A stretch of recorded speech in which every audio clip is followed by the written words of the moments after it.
Welcome. Today we read Lesson 136 in the workbook and from the text, Chapter 13, Section 6, Finding the Present, paragraphs 1 through 7.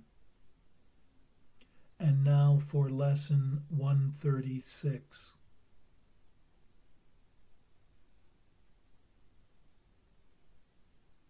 Sickness is a defense against the truth.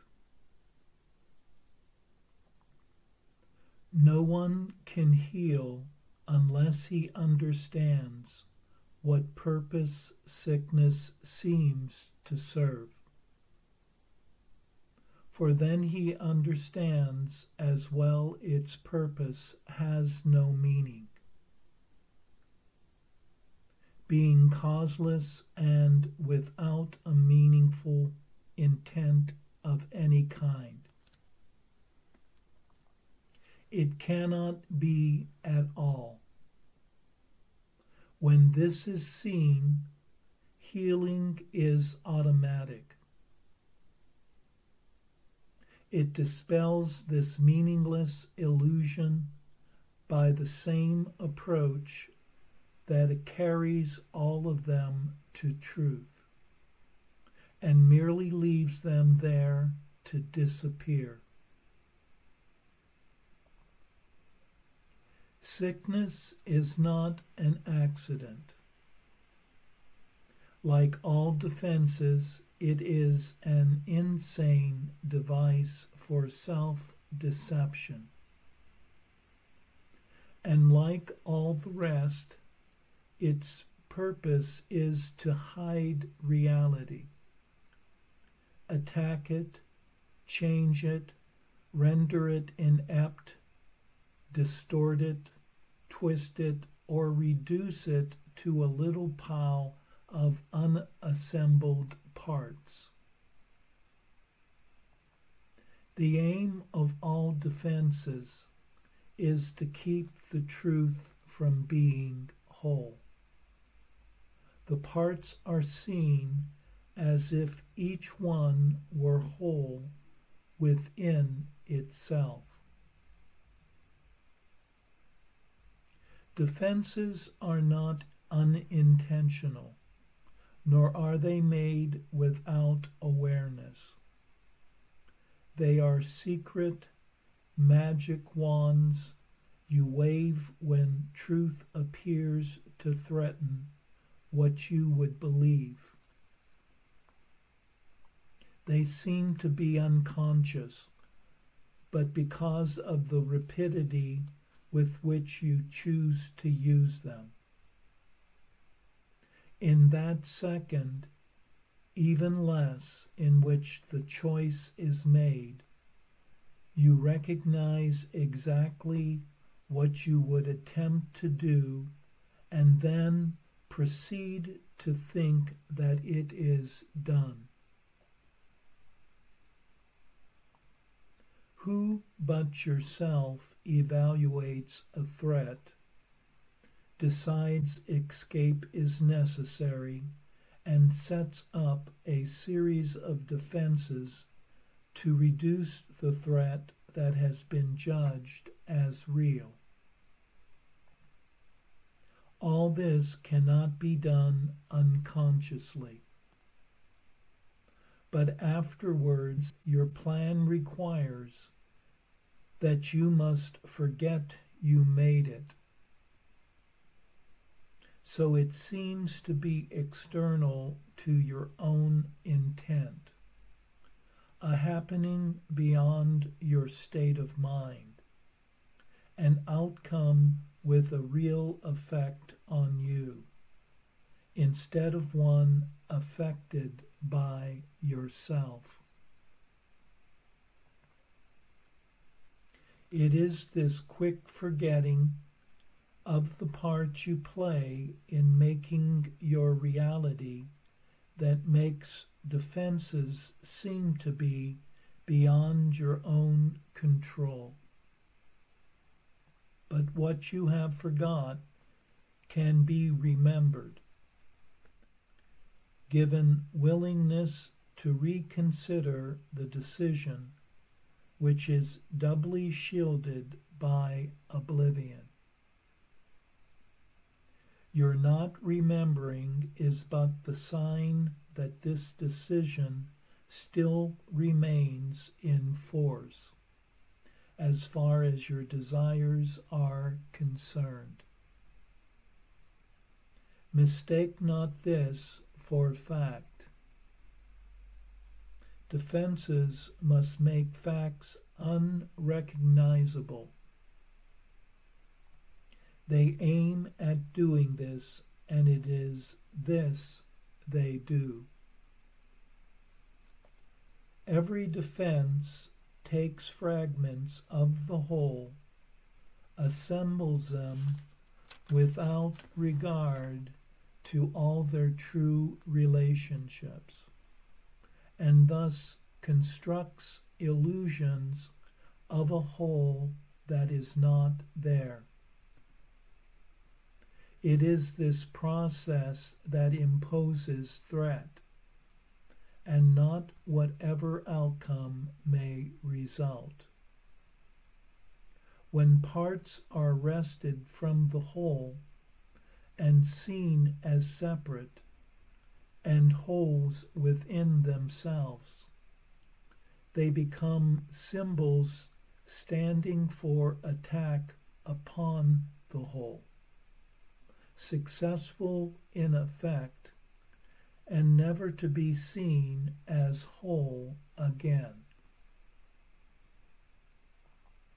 And yet you have forgotten that they stand but for your own decision of what should be real to take the place of what is real.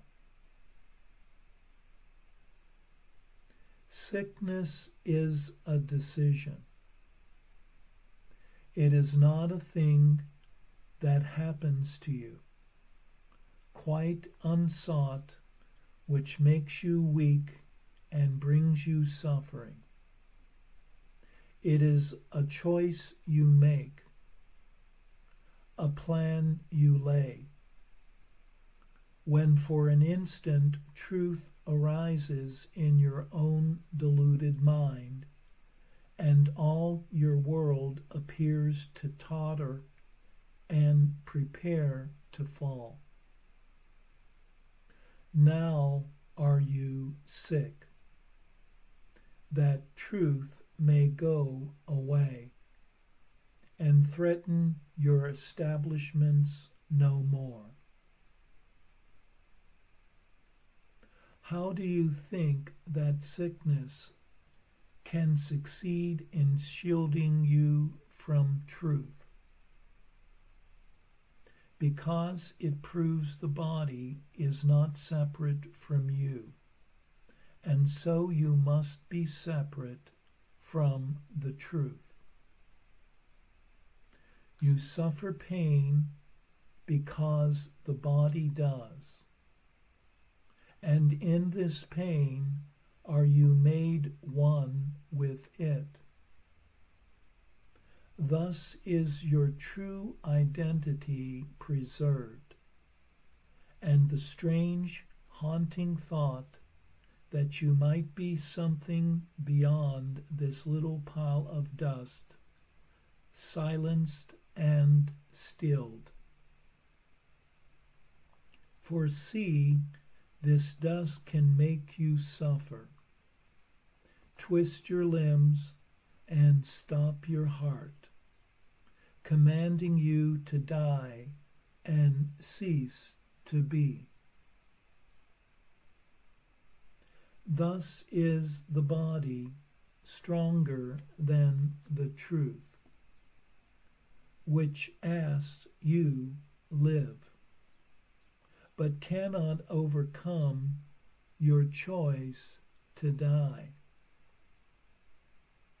And so the body is more powerful than everlasting life, heaven more frail than hell, and God's design for the salvation of his Son opposed by a decision stronger than his will. His Son is dust, the Father incomplete, and chaos sits in triumph on his throne. Such is your planning for your own defense, and you believe that heaven quells before such mad attacks as these, with God made blind by your illusions, truth turned into lies, and all the universe made slave to laws which your defenses would oppose on it. Yet who believes illusions but the one who made them up? Who else can see them and react to them as if they were the truth?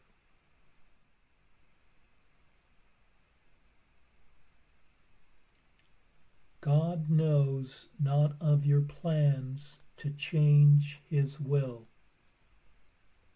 The universe remains unheeding of the laws by which you thought to govern it, and heaven has not bowed to hell, nor life to death.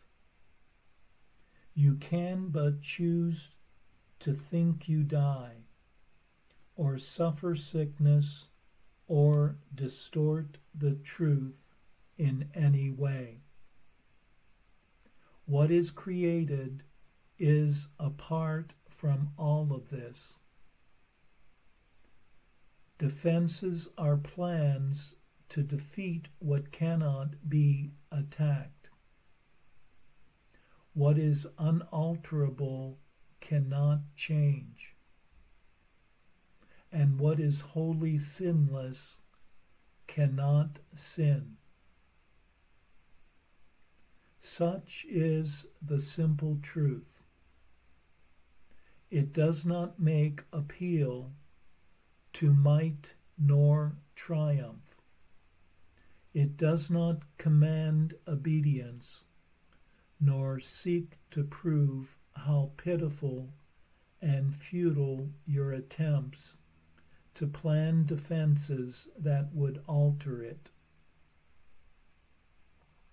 Truth merely wants to give you happiness, for such its purpose is.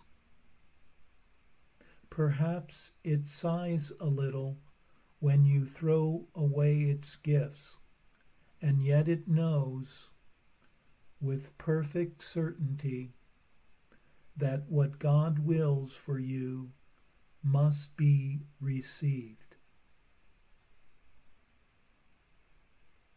It is this fact that demonstrates that time is an illusion.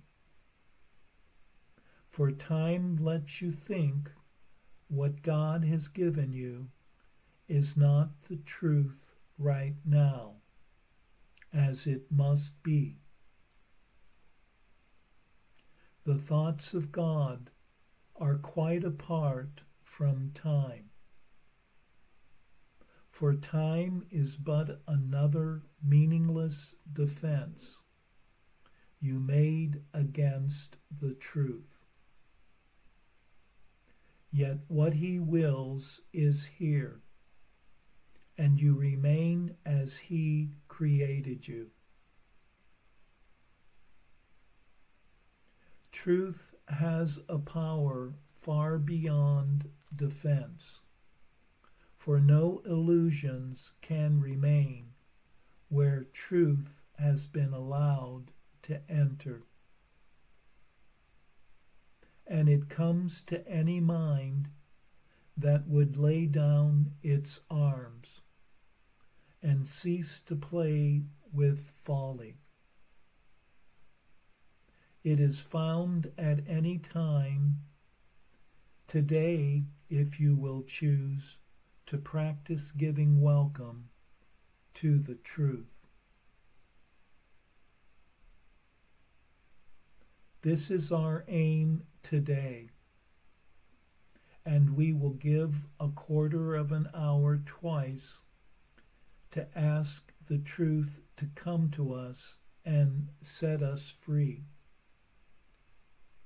And truth will come, for it has never been apart from us. It merely waits for just this invitation which we give today. We introduce it with a healing prayer to help us rise above defensiveness and let truth be as it has always been. Sickness is a defense against the truth. I will accept the truth of what I am and let my mind be wholly healed today. Healing will flash across your open mind as peace and truth arise, to take the place of war and vain imaginings. There will be no dark corners sickness can conceal and keep defended from the light of truth. There will be no dim figures from your dreams, nor their obscure and meaningless pursuits with double purposes insanely sought, remaining in your mind. It will be healed of all the sickly wishes that it tried to authorize the body to obey. Now is the body healed, because the source of sickness has been opened to relief. And you will recognize you practice well by this. The body should not feel at all. If you have been successful, there will be no sense of feeling ill or feeling well, of pain or pleasure. No response at all is in the mind to what the body does. Its usefulness remains, and nothing more. Perhaps you do not realize that this removes the limits you had placed upon the body by the purposes you gave to it. As these are laid aside, the strength the body has will always be enough to serve all truly useful purposes. The body's health is fully guaranteed because it is not limited by time, by weather or fatigue, by food and drink, or any laws you made it serve before. You need do nothing now to make it well, for sickness has become impossible.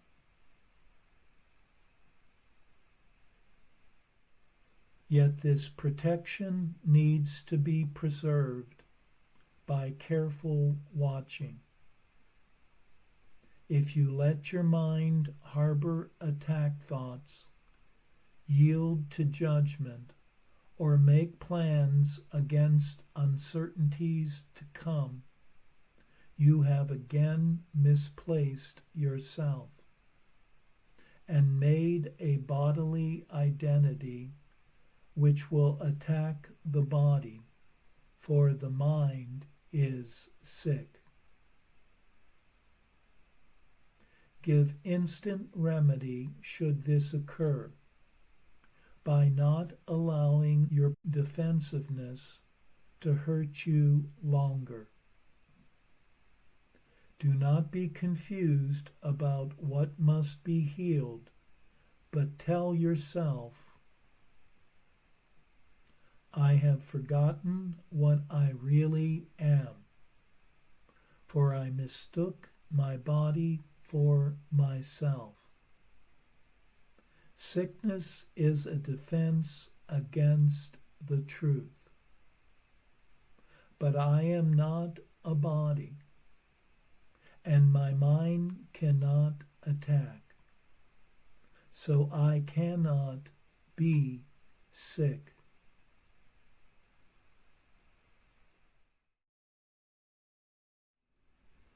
Only a body can be sick, and to see oneself as a sick body would be an attack on the mind. Thus, sickness is but an insane device for self-deception. By keeping the truth in parts where it cannot be whole, it is a defense against the truth of who one is. One cannot be sick and remain as God created one, perfect, whole, and happy. One has mistook oneself for a body, and a mind cannot be attacked. And here is one healed. Without a cause, there can be no effect. A healed body does not feel at all,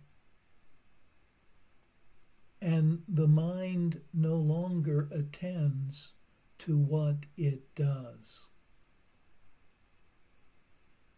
The body remains only for useful purposes that are directed by the Spirit within.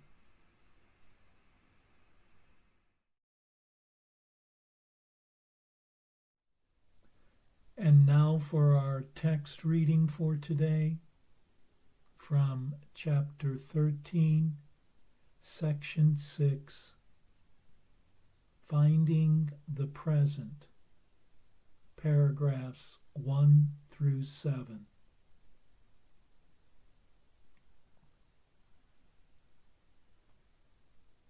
To perceive truly is to be aware of all reality through the awareness of your own.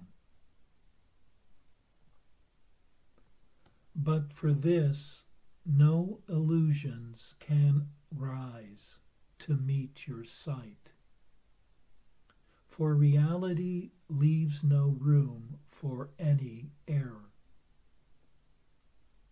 This means that you perceive a brother only as you see him now. His past has no reality in the present, so you cannot see it. Your past reactions to him are also not there. And if it is to them that you react, you see but an image of him that you made and cherish instead of him. In your questioning of illusions, ask yourself if it is really sane to perceive what was as now. If you remember the past as you look upon your brother, you will be unable to perceive the reality that is now.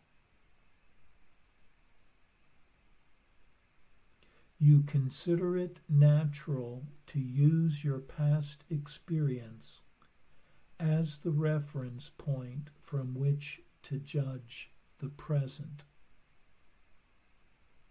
Yet this is unnatural because it is delusional.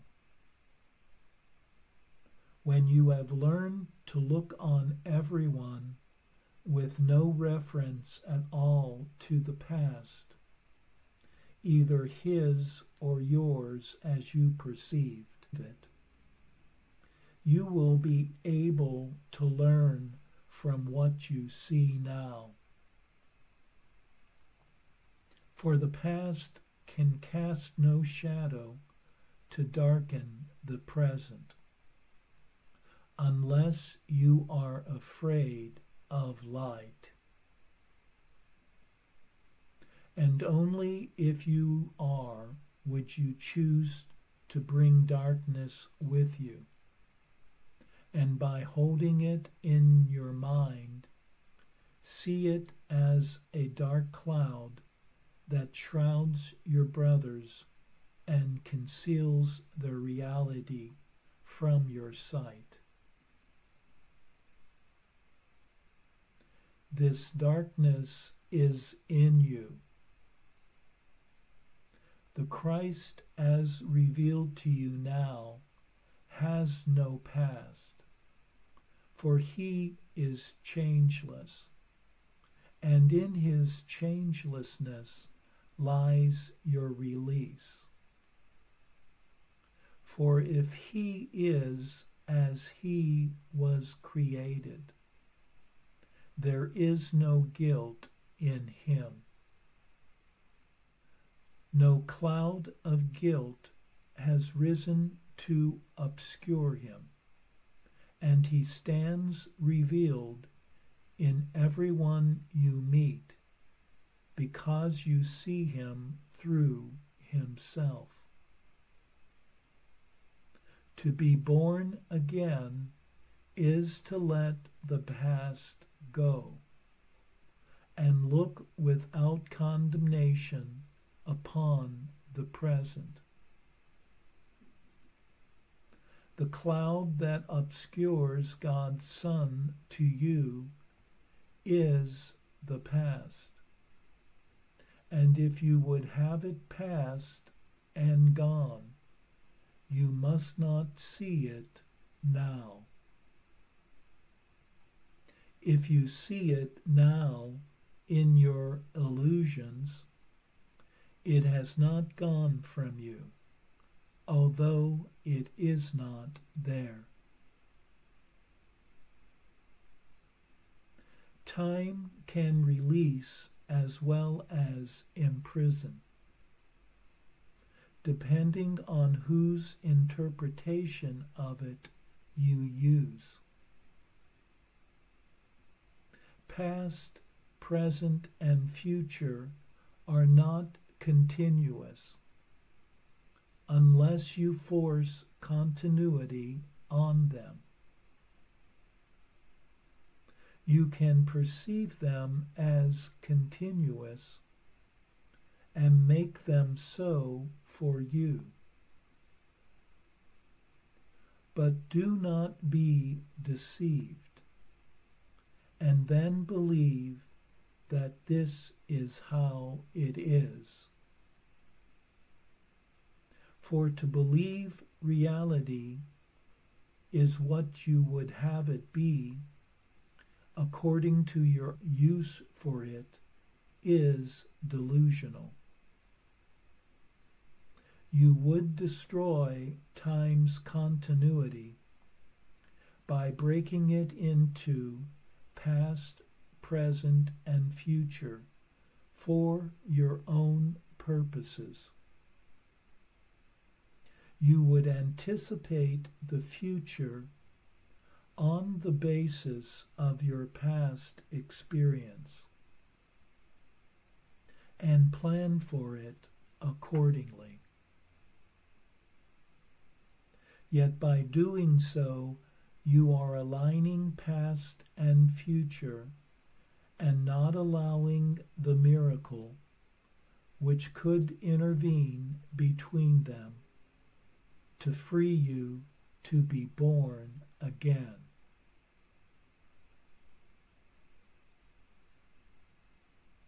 The miracle enables you to see your brother without his past, and so perceive him as born again.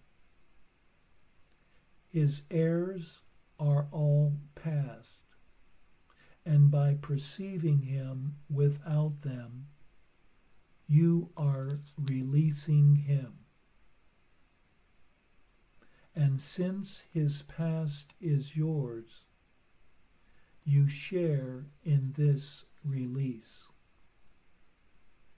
Let no dark cloud out of your past obscure him from you, for truth lies only in the present, and you will find it if you seek it there. You have looked for it where it is not, and therefore have not found it. Learn then to seek it where it is, and it will dawn on eyes that see. Your past was made in anger, and if you use it to attack the present, you will not see the freedom that the present holds. Judgment and condemnation are behind you, and unless you bring them with you, you will see that you are free of them. Look lovingly upon the present, for it holds the only things that are forever true. All healing lies within it, because its continuity is real. It extends to all aspects of the sonship at the same time, and thus enables them to reach each other. The present is before time was, and will be when time is no more. In it are all things that are eternal, and they are one. Their continuity is timeless, and their communication is unbroken. For they are not separated by the past. Only the past can separate, and it is nowhere. The present offers you your brothers in the light that would unite you with them and free you from the past. Would you then hold the past against them? For if you do, you are choosing to remain in the darkness that is not there, and refusing to accept the light that is offered you. For the light of perfect vision is freely given as it is freely received, and can be accepted only without limit. In this one still dimension of time that does not change, and where there is no sight of what you were, you look at Christ and call his witnesses to shine on you, because you called them forth. And they will not deny the truth in you, because you looked for it in them and found it there.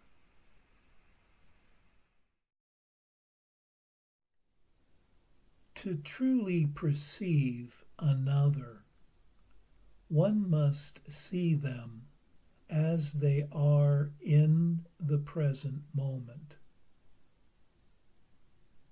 There is no reality in their past, and one's past reactions to them have no relevance to the now, being but images of them that one has given some value.